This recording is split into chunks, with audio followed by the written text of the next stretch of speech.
You have had an extraordinary life. I mean, you were famous before you were 10. For those who obviously aren't Australian, how big were you?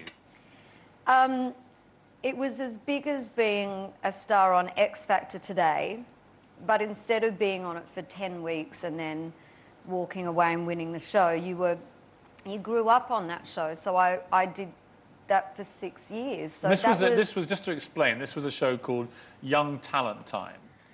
Which one are you? Bottom left. Were you precocious? Bossy little madam? Or? I would stand up for myself. I was no pushover. One of the guys in the... he's not in that picture, but we're very, very good friends now, but he used to really annoy me all the time. He was completely hyperactive, and one day he was just doing my head in when I said, just stop it now, just really stop it, because it's enough. So, of course, he had one more go, and I don't know what happened. My arm came out, and I just went, boom, and I punched him, and he fell over. And I thought, I didn't even know that I could do that. Never messed with me again, I tell you. By 1989, Kylie is a smash hit in Neighbours, and you pop up in the rival soap, Home and Away. What was the thinking behind that? Because you are putting yourself right up against your big sister. I left Young Talent Time. That had been my whole childhood. Didn't really know what I was going to do, but I thought I'll stay at school and study, and I quite fancied being a director. And then they said, oh, there's a chance at, you know, being on this soap opera. And I thought, great experience, you know, considering what I want to do, and get out and try something new, learn some new skills. I mean, what was fascinating about Home and Away and Neighbours was that the stars of these shows in Australia probably thought, oh, we're pretty well known in our own country. Meanwhile, in Britain, they're becoming absolutely huge hits. Did you have any real idea that was going on? We had no concept when we were in the studio making the show of how big it was in the UK, how it took over, how people cut school to run home and watch them.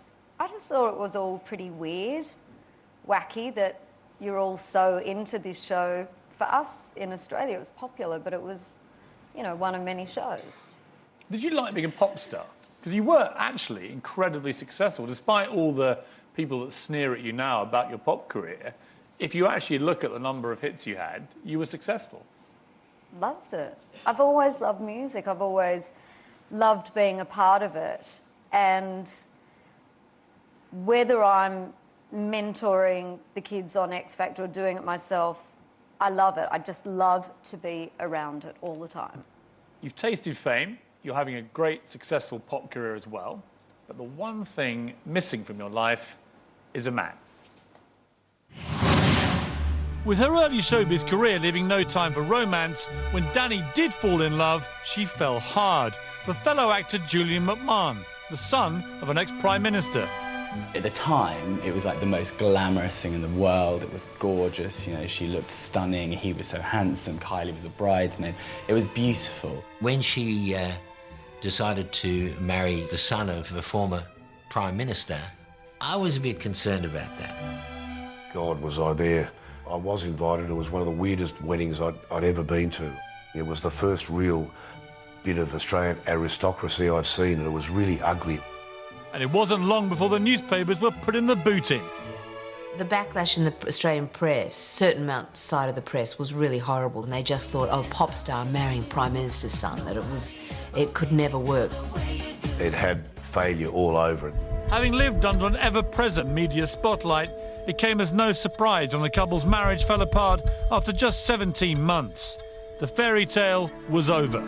She just broke down, and it was really, really hard to see that, because I thought she was doing okay. And you suddenly think, oh, wow, you know, she's just like everyone else. But rather than let it crush her, Danni made the decision to shed more than just her tears.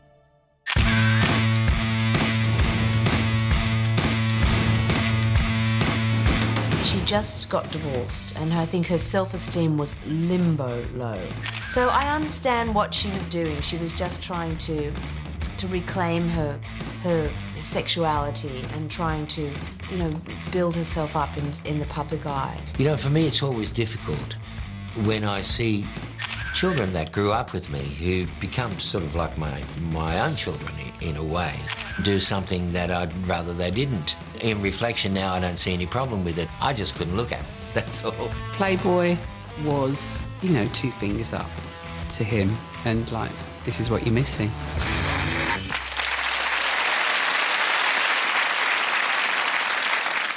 Is that what it was? Was it 2 fingers up?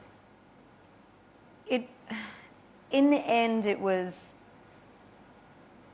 I guess it did lift me up, but the reason I didn't wasn't to stick 2 fingers up at Julian at all. When we got married, he wanted to get started in America. I was working in London, and I'm flying between the two to try and see him. And at the point that we divorced, I was 150 grand in debt. I had worked my whole entire life. I'd earned a lot of money over a long period of time. To be that in debt where you cannot pay your rent, on top of the devastation of this marriage didn't work out, and I really thought it was going to. I love this person. Ever since then until now, it's felt like this big, dark secret of why I did Playboy, and everybody wagged the finger and what a stupid thing to do, because I never, ever wanted to admit the trouble that I was in, and I never wanted anyone to think badly of Julian. I should have been looking at the finances more, got in big, big trouble.